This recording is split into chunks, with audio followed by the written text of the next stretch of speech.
This is a short class on Hikka and Shwasa Roga. So predominantly in this session, I am going to discuss about Shwasa in detail.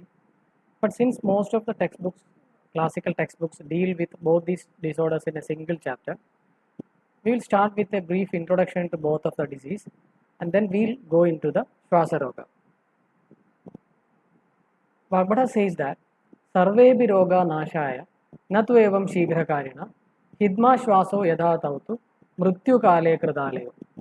So that every disease may end up in a life threatening stage or it may take up a life.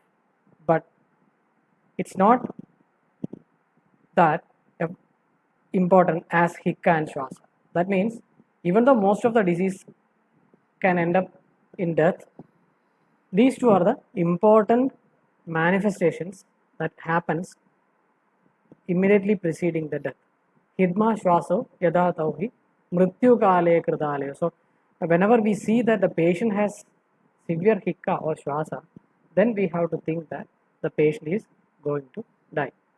So in our practice also, we have seen that in the near-death scenarios, whenever there is a central cause, as if there is suppression of the respiratory center, or if the respiratory center is affected in any of the ways, anatomically or physiologically, in terms of increased toxins in the blood or a pressure symptom due to a mass in the brain, in any of these causes, ultimately there is a alteration in the breathing pattern, and if not corrected, then the patient may die.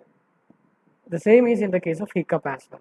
So whenever the central nervous system is affected and the brain functions starts deteriorating, the patient can end up in either hiccup or altered breathing pattern. But not all Hikka and Shwasa are life threatening. So again, just like any other disorders explained in Ayurveda, Hikka and Shwasa are a broad spectrum of diseases in which a simple exertional dyspnea to a life-threatening central neurological hyperventilation comes under the spectrum of Shwasa Roga. Even the commonest bronchial asthma or any dyspnea causing diseases comes under the spectrum of Shwasa Roga. If you take the condition of Hikka, a simple gastric irritation or diaphragmatic irritation to a central cause where, for example, in patients with hepatic encephalopathies, when the respiratory center is affected, the patient can develop hiccup. So again, it's also a very big spectrum. So the basic mechanism, this is explained in Charaka Samhita. Maruda Pranavahini, Srodamshi Avishya Kuppedi, Uresta Kafamuddoya, Hikka Shwasan Karodisa, Khoran, Pranoparodhaya, Pranina, Panja Panjacha. So both these disorders are of 5 types each. The main culprit is Vada itself. So when there is Vada Prakopa in the Pranavaha Srotas, it along with the Urastha Kapha causes Hikka and Shwasa. So basically both Hikka and Shwasa are Vata Kaphaja disorders, and as such we cannot find any classification like Vadaja Hikka, Kaphaja Hikka like that, because basically both are Vata Kaphaja disorders and they are classified based on the pattern of presentation. So we'll look into the classification later on, but both of them are of 5 types each. As far as the Nidanas are concerned, Vagbata says Kasavruddhya Bhave Shwasaha. So after the increase or if the Kasa is not treated properly, it can lead to Shwasa.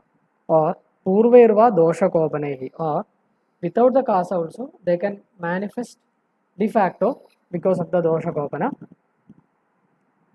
Nidanas like Amadisara, Vamadhu, Visha, Pandu, Jwarerabi, Rajo, Dumanile, Marmaghada, Adihimambuna. So Amadisara or Ama and Adisara can be taken as separate. Vamadhu, Vamana, Visha, Pandu Roga. We know that in anemia there can be exertional dyspnea. Jwara, increased temperature can increase the breathing rate or respiratory rate. So that also is considered as a Shwasa in Ayurveda. So any alteration in the rate or characteristics of the breathing pattern can be considered under the spectrum of Shwasa.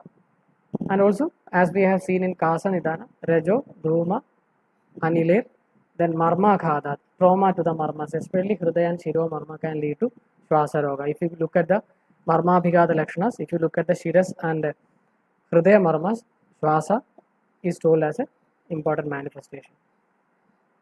In Madhavadana, the Nidanas are told as Vidahi, Guru Vishtambi, Ruksha Abhishyandi Bhojanehi, Shida Pana Shanastana, Rajo Dhuma, Atapa Anilehi, Vyayama, Karma Bharadva, Vegaghata, Apatarpanehi, Hikka Shwasascha, Kasascha, Mrina, Samupajayade. So he has commonly told these Nidanas for Hikka, Shwasa and Kasa, and the meanings are obvious from the terminologies used. So there are physical causes as well as dietary causes, and also there are some diseases that can lead to Shwasa and Hikka. If you go through Charaga, he has explained in detail the Nidanas. And if you look at these Nidanas, we can basically classify them into Vada Prakopa Nidanas and Kapha Prakopa Nidanas. So Rajasa Doma Vadabhyam, Shida Sthanambu Sevanat, Vyayamat Gramya Dharmadva, Ruksha Anna Vishamashanat, Ama Pradoshat, Anahat, Raukshat, Atyapadarpanat, Daurbalyan, Marmanoghada, Dvandva, Shuddhi Adiyogadaha, Adisara, Jwara Chardi, Pradishyaya, Kshatakshayat, Rektapitat, Udavartat, Visuji, Alasagavapi, Pandurogat, Vishacheva, Pravartade, Gadavimo. So if you look at these Nidanas, still this Pravartade, Gadavimo, we can see that few of them are Vada Prakopa Nidanas, like Rajasa, then Dhuma Vada Sevana, then Shida Sthanambu Sevana, Vyayama, Gramya Dharma in excess, then Rukshana, Vishamasanas, Ama Pradosha, Anaha, Raukshat, Adhyapatarpanat, Daurbalyat, Marmaghata, Dundva, Shuddhi Adiyogadaha. So all these things are Vada Prakopa Nidanas. Then he typically says some of the disorders that can directly lead to Shwasa or Hikka as a predominant manifestation. So this is very important because we can see that in any of these serious disorders, ultimately they can end up in a stage where there is affliction of the respiratory center and finally leading to an alteration in the breathing pattern and death. So Adisara, Jwara, Shardi, Pradishyaya, we know that in common cold also the involvement of the respiratory system, especially in the lower respiratory tract, can lead to dyspnea like manifestations. So Pradishyaya, Kshatakshaya, Rektapitta, Udavarta, Visujiga, Alasaga, then Panduroga, Visha. So all these disorders can lead to Shwasa or Hikka.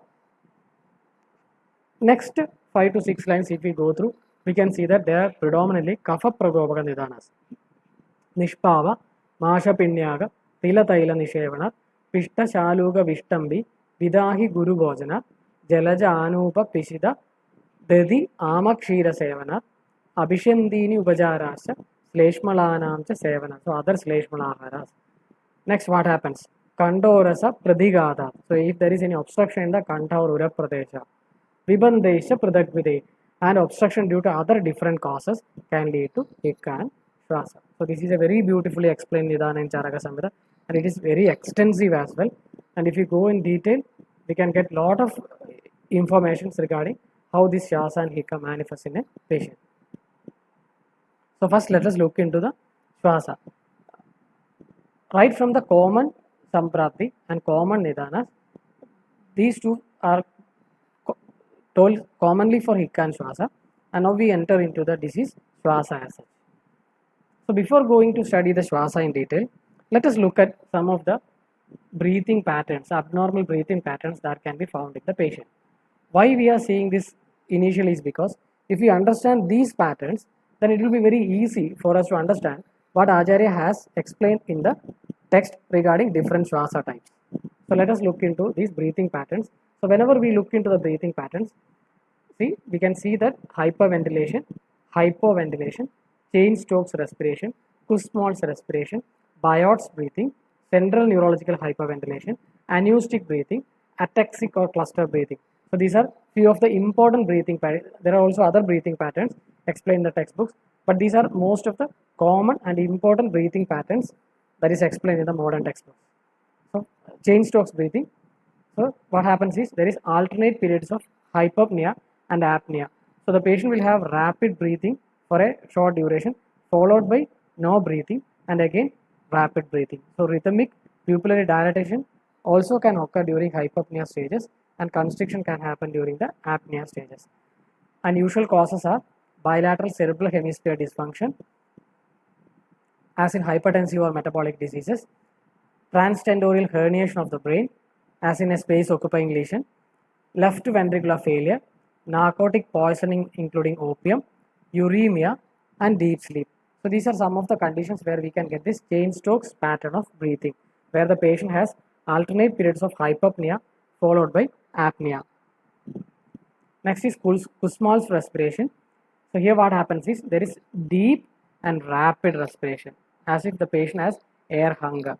So the breathing is not shallow, but it is very deep, so that the patient inhales deeply and exhales deeply, and there is rapid rate.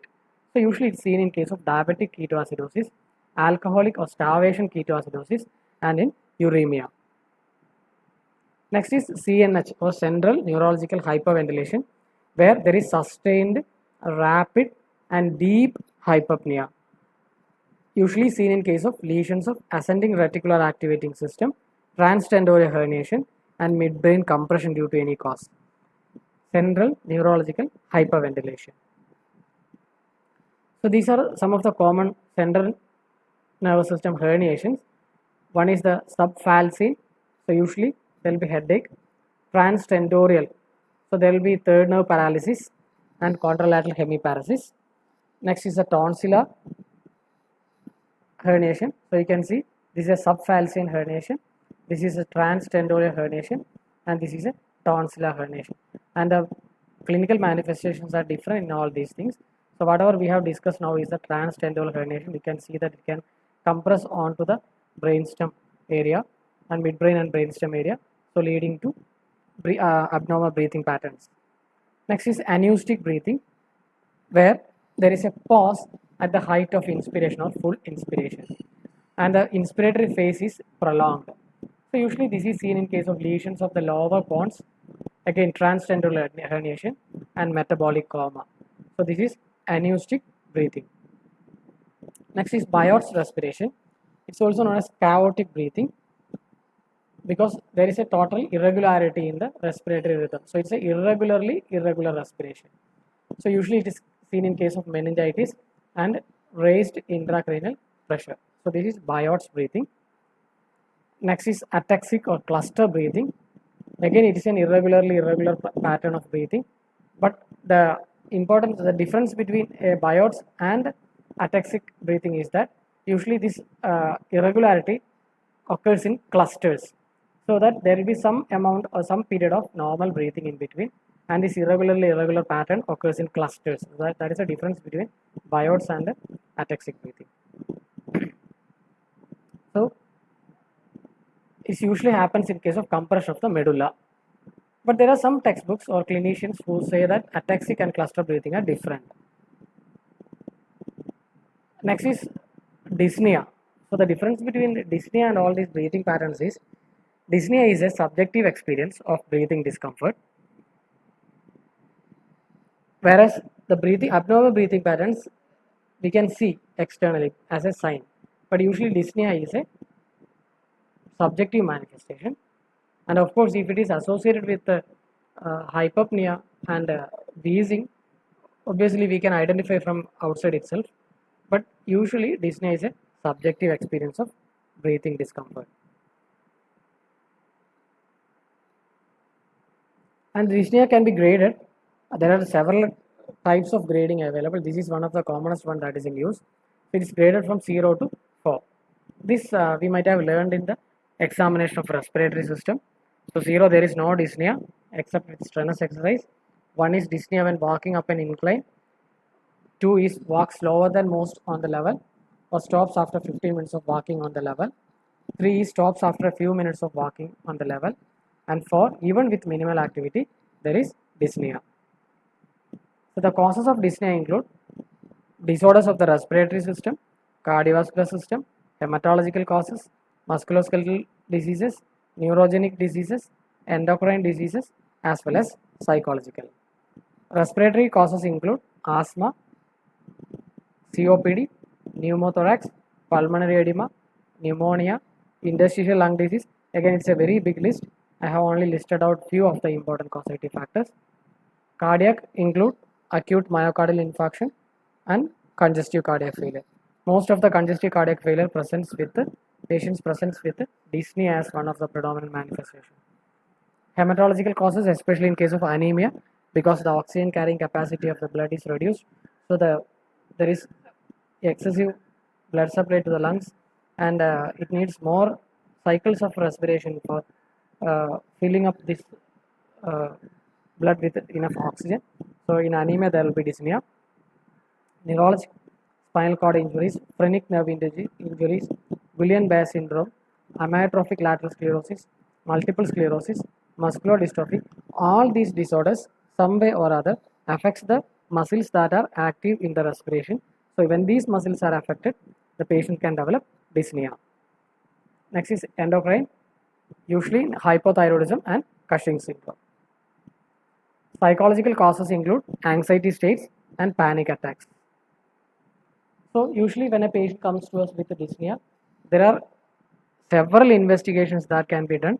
It's a never-ending list, but one of the important one that we usually do is spirometry that can assess forced expiratory volume. Usually we assess forced expiratory volume in spirometry, and always there are other parameters as well. And other investigations always depends upon the particular presentation in the patient as well as the typical history that is available in the patient.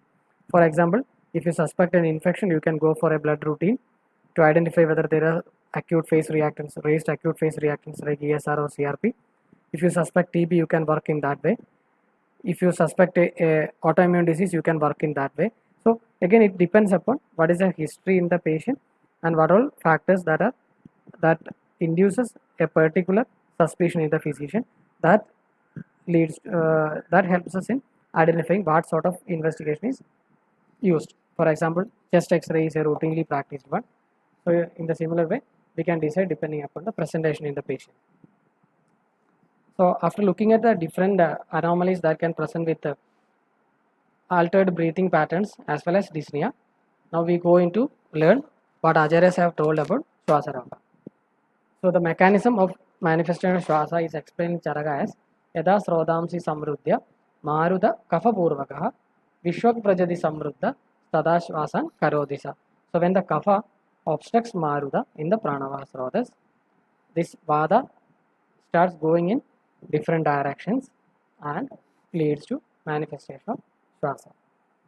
Again, the Shwasa is of 5 types: Shudra Shwasa, Tamaga Shwasa, Chinna Shwasa, Maha Shwasa, Urdhva Shwasa. So these are the 5 types of Shwasaroga.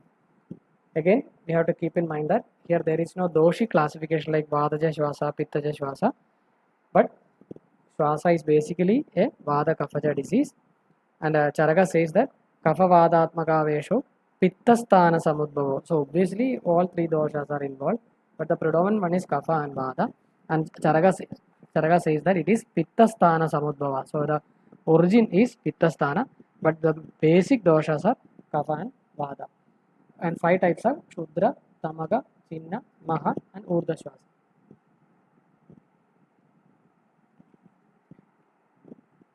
So the Samprapti of Shwasa and Hika are told separately in Charaka as well as Ashtanga Hridaya.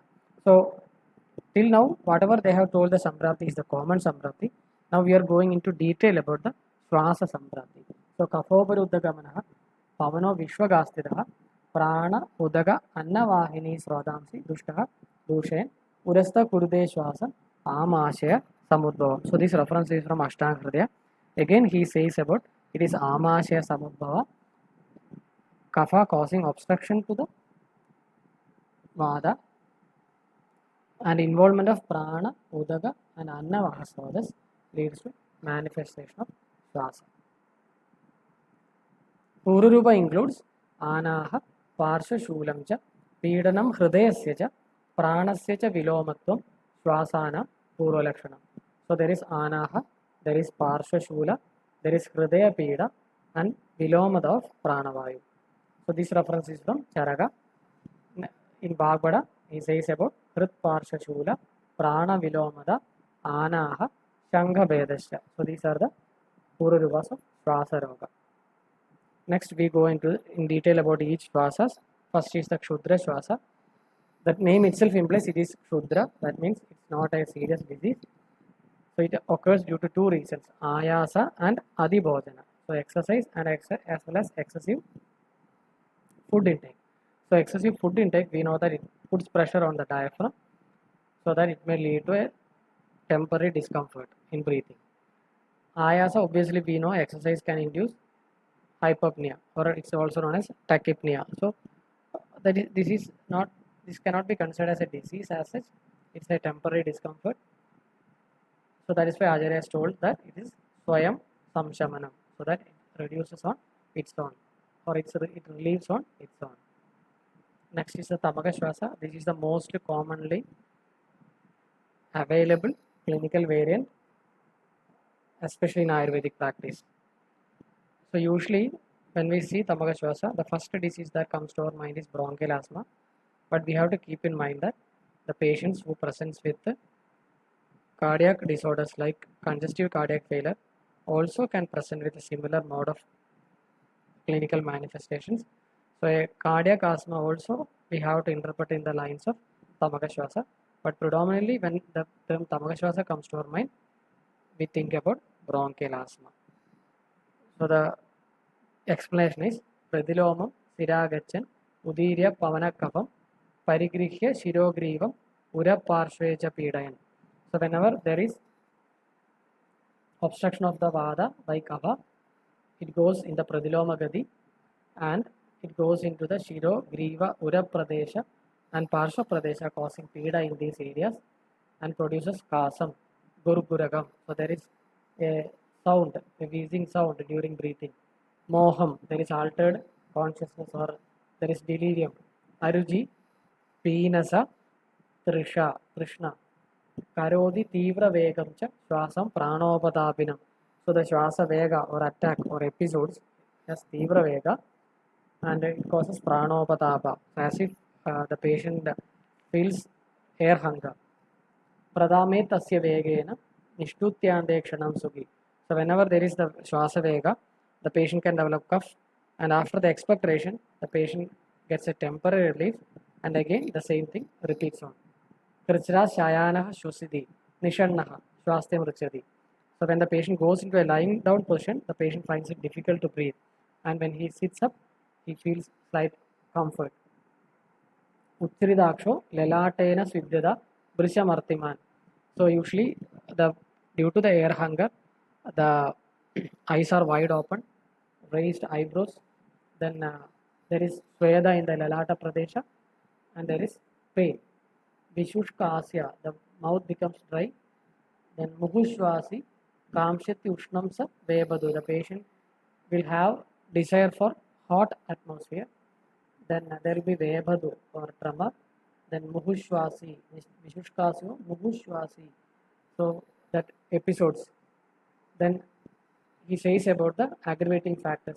Megha, Ambu, Shida, Pragvadehi. So in cloudy atmospheres, cold atmospheres, Pragvada, then Shleshmalaischa, intake of Shleshmala Ahara Vihara also increases the Shwasa. And Sayapyaha. So basically, the Tamaka Shwasa is de novo, de facto, Yapya Roga. Sadhyo, Navova. If it is Nava, sometimes it may become Sadhya. Balino, Bhavet. So in Balavan Rogi, if it is Nava, then it can be Sadhya as well. But basically, Tamaka Shwasa is Yapya. There is a variant of Tamaka Shwasa known as Pratamaka Shwasa.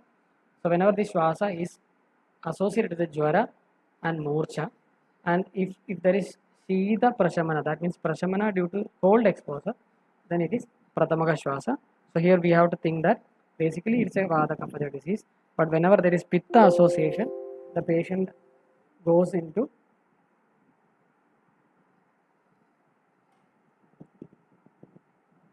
a state of Pratamaka Shwasa, so that there is Jwara and Murcha, and the disease reduces due to Shida exposure. So a Pitta association in Tamaka Shwasa can lead to this manifestation. And this is again discussed in detail in case of Charaka Samhita. So he says, Jora Murcha Paridasya Vidyat Pradhamakam Tutam Udavarta Rajo Ajirna Klinna Kaya Nirodhajaha. So he also gives you a clue about what are the nidanas that can lead to this. That is Udavarta Rajo Ajirna Klinna Kaya Nirodhajaha Tamasa Vardade Atyartam Shidai Shashu Prashamyadi. So again he says about when there is prashamana due to cold exposure. Majjadas tamasi vasya vidya santamakam tutam. Iti pratamaka santamaka shwaso. So when we read this, we get an impression that there is two types, pratamaka and santamaka. But Chakrapani in his commentary clarifies that both are synonymous and this is a variety of a tamaka shwasa itself. But the difference is that in tamaka shwasa, Shida causes increase in the manifestation, whereas in pratamaka and santamaka, there is reduction due to cold exposure. Next is regarding Chinna Shwasa. So the term Chinna itself indicates that there is a break. So this might be indicating that which all respiratory or breathing patterns that have a break in the rhythm can be considered under the purview of Chinna Shwasa. So Chinnat Shwasadi Vichinnam Marma Cheda Rujardida Sasveda Murcha Sanaho Vasti Daha Nirodhavan. So there is break, that is why Chinnat Shwasadi Vichinnam Marma Cheda. So this happens usually in case of when the marmas are affected, especially the Hridaya and Shiromarmas. Sasveda Murcha, there is Veda, there is Murcha or loss of consciousness, Anaha distension, Vasti Daha Nirodhavan. So Vasti Nirodha means there is no expulsion of urine and there is Vasti Daha. Adodrik, so that there is involuntary deviation of the eyeball downwards. Vipludakshascha. Mukhyan Rektaiga Lojana.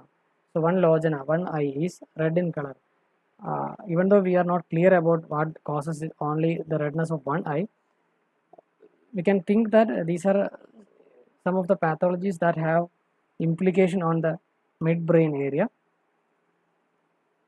and that might be a bleeding as well, this rectaiga logena, or this can be a space occupying lesion that leads to a rectaiga logena.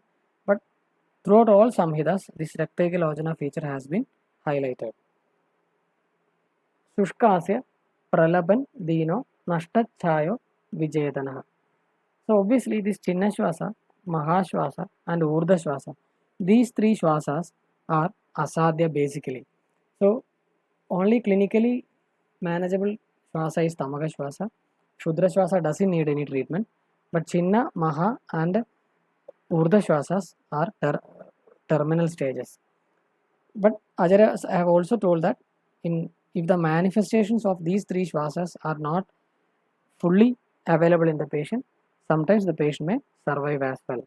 But basically, the three Shwasas are asadhya. So Chinna is one among them. So in Chinna Shwasa, we can include breathing patterns like biots, ataxic and chain strokes, because in all these three, there is a break in the rhythm of breathing. Adodrik is one of the important feature told in Chinna Shwasa. So if we look at the modern textbooks, usually in comatose patients, a sustained down gaze can be found in case of subarachnoid hemorrhage, coma due to subarachnoid hemorrhage, rhesus, hepatic failure, hypoglycemia, intoxication with sedative drugs, and hypoxic encephalopathies. In all these pathologies, there can be an altered breathing pattern as well as a sustained down gaze. I am not exactly correlating all these things, but I am just throwing some light on how we can interpret all these lakshanas available in our Samhitas to those features what have been explained in modern textbooks. Next is Mahashwasa. As the name suggests, it's a most severe one. Mahada, Mahadadino, Nadena, Shosidi Krathan. So there is the patient is having Mahadainyada and there is Mahanada. So the sound of breathing is more. So we have learned a term known as strider. So whenever there is a laborious breathing, there can be it can be associated with a heavy sound. Uddhuyamana Samrabdho Mattarshabha Ivanisham. Anisham means relentless. and Matta Rishabha. So as if the sound, the patient produces a sound as if produced by Matta Rishabha. Pranashta Jnana Vijnano Vibhranda Nayananana. So there is loss of consciousness, Jnana Vijnana. So the cognitive decline is there, and Vibhranda Nayananana. So there can be nystagmus, that may be the term Vibhranda Nayana indicates. Vaksha Samakshiben Baddha Mutra Varcha Vishirnavak. So there is Baddha Mutra, Baddha Varcha, and Vishirnavaka. There is now speech as well. Shushka Kando, Muhur Mukhyan, Karna, Shankha, Shiroadhiru. So pain in all these areas. So this can be compared with central neurological hyperventilation as well as Kussmaul's breathing, because in these two breathings there is a increased depth of breathing as well as increased rate in breathing. So this can be Mahashwasa. Urdhva Shwasa. Dirgham urdham shwasati urdhan na cha pratyaharatyadaha. So there is a inspiration and there is a pause followed by expiration. So such a pattern is not available in the modern textbooks. So I'm not sure whether we can consider anoustic breathing, but in anoustic breathing there is a height at the inspiration. But in case of Urdhva Shwasa, if you go through the commentaries, they interpret it as there is a catch at the height of expiration. Dirgham urdham shwasityurdhva na cha pratyaharatyadaha. Shleshmavrita mukhasrodaha kruddha gandhavaharditaha. So either gandhavaha is vadavaha or pranavaha srodas. So Shleshmavrita mukhasrodaha. So there is Shleshma avarana of mukha and srodas. Gandhavaha srodas. Urdhadruk vikshade. So in case of Chinna Shwasa, we have seen that Adhodruk. So here it is Urdhadruk. So there is deviation of the eyeballs upwards. Brandham Akshini Paridakshipan. So sometimes there may be a deviation of the eyeballs towards the side. So all these things indicates that there is a midbrain pathology. For example, if there is a lesion in the midbrain, there can be third nerve paralysis leading to a paralytic squint of one of the eyes. So that may be the indicator here. Marmasu Chidyamaneshu Paridevi Niruddhavak. So there is Niruddhavak. There is Marma Cheda, again affliction of the Marmas. So this is Urdhva Shwasa. Next is Sadhya Sadhita Shwasa. Ede Siddhyayur Avyakta, Vyakta, Pranahara Dhruva. So all the three Shwasas, Maha, Urdhva and Chinna Shwasas, when all the Lakshanas are Vyakta, then it is Pranahara. Otherwise, the patient may survive. In Madhavadana, he says that Kshudra Sadhyo. Tamaga Krichra Uchide. Kshudra is Sadhya, Tamaga is Krichra Sadhya, and all the other three Sadhyas are Asadhya, as well as a Tamaga Shwasa in the Durbala is also Asadhya. So that is regarding the disease Shwasa. Again, Shwasa is a very big spectrum where a simple exertional dyspnea to a serious condition where the respiratory center is affected, like central neurological hyperventilation, will come under the spectrum of Shwasa.